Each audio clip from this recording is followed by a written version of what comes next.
नमस्कार मेरे प्यारे मित्रों एवं मेरे प्यारे श्रोताओं। मैं Prashant Ranjan Shastri, gold medalist in astrology. आज आपको विजय एकादशी व्रत के बारे में बताने जा रहा हूँ। देखिए, नाम से ही जो विदित है, विजय यानी जीत दिलाने वाला, विजय दिलाने वाली जो पूजा है, यह निष्ठा, विधि विधान, श्री हरि की पूजा, नारायण की पूजा, वह है विजय एकादशी व्रत।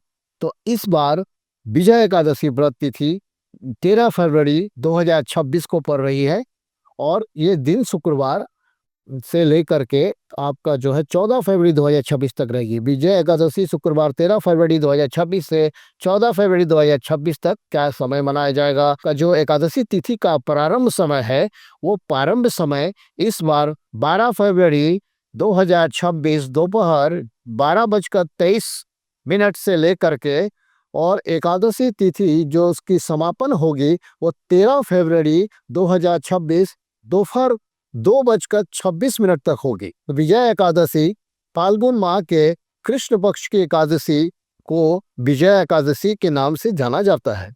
यह तिथि समस्त संसार के पालनकर्ता भगवान श्री हरि विष्णु को समर्पित है। विजय एकादशी के व्रत को विधि पूर्वक एवं सच्चे मन से करने से हर कार्य में सफलता प्राप्त होती है।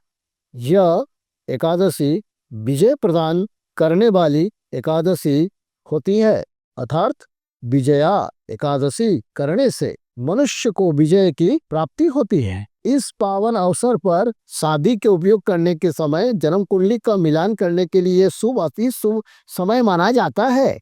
ये समय अत्यंत ही शुभ एवं जीवन में श्रेष्ठता एवं उच्चता को लेकर के आने वाला समय माना गया है।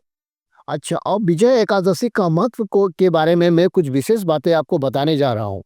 विजय एकादशी की तिथि पर श्रद्धा पूर्वक भगवान विष्णु, माता लक्ष्मी की आराधना करने से पूर्व जन्म के पापों का नाश होता है।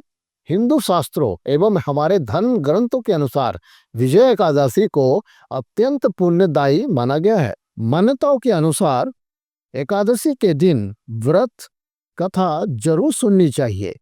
ऐसा करने से व्रती को भगवान विष्णु की और माता लक्ष्मी की पूर्ण फल की प्राप्ति होती है।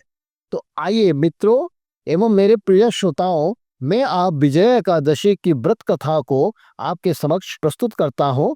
तो देखिए, इस दिन भक्त अपने जीवन की समस्याओं का समाधान जानने के लिए भी ज्योतिषीय परामर्श लेते हैं और कुंडली मिलान करवाते हैं। विजय एकादशी व्रत कथा यह बात तब की है जब भगवान श्री राम माता सीता के हरण के पश्चात सुग्रीव की सेना को लेकर रावण से युद्ध करने के लिए लंका की ओर प्रस्थान कर रहे थे। तब एक विशाल समुद्र ने उनका रास्ता रोक दिया।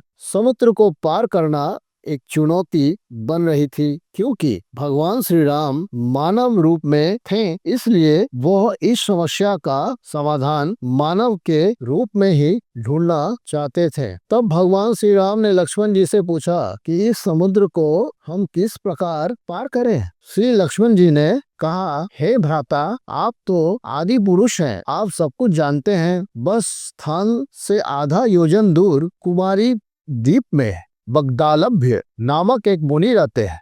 उनके पास इस समस्या का कुछ ना कुछ समाधान अवश्य होगा। लक्ष्मण जी की बात सुनकर भगवान श्री राम मुनि के पास पहुंच गए, उन्हें प्रणाम किया और उनके पास अपनी समस्या रखकर उसका समाधान मांगा। तब मुनि ने बताया कि यदि आप अपने समस्त सेना के साथ फाल्गुन मास के कृष्ण पक्ष की एकादशी को उपवास रखें तो आप समुद्र पार करने में अवश्य ही सफल होंगे, अथवा उपवास के प्रताप से लंका पर भी विजय प्राप्त कर पाएंगे। इस व्रत कथा का आध्यात्मिक महत्व इतना गहरा है कि कई भक्त इस दिन कुंडली मिलान भी करते हैं ताकि वैवाहिक जीवन में सफलता और शांति प्राप्त हो सके। समय आने पर भगवान श्री राम ने विधि पूर्वक अपनी समस्त सेना के साथ एकादशी का उपवास रखा और राम सेतु का निर्माण कर समुद्र पार करके रावण का वध किया। इस व्रत को करने से जीवन में सकारात्मक ऊर्जा की प्राप्ति होती है, आपके जीवन की चेतना शक्ति में बढ़ोतरी होती है और आप को आध्यात्मिक जगत में एक दिव्यता का अनुभव प्राप्त होता है। नमस्कार, धन्यवाद।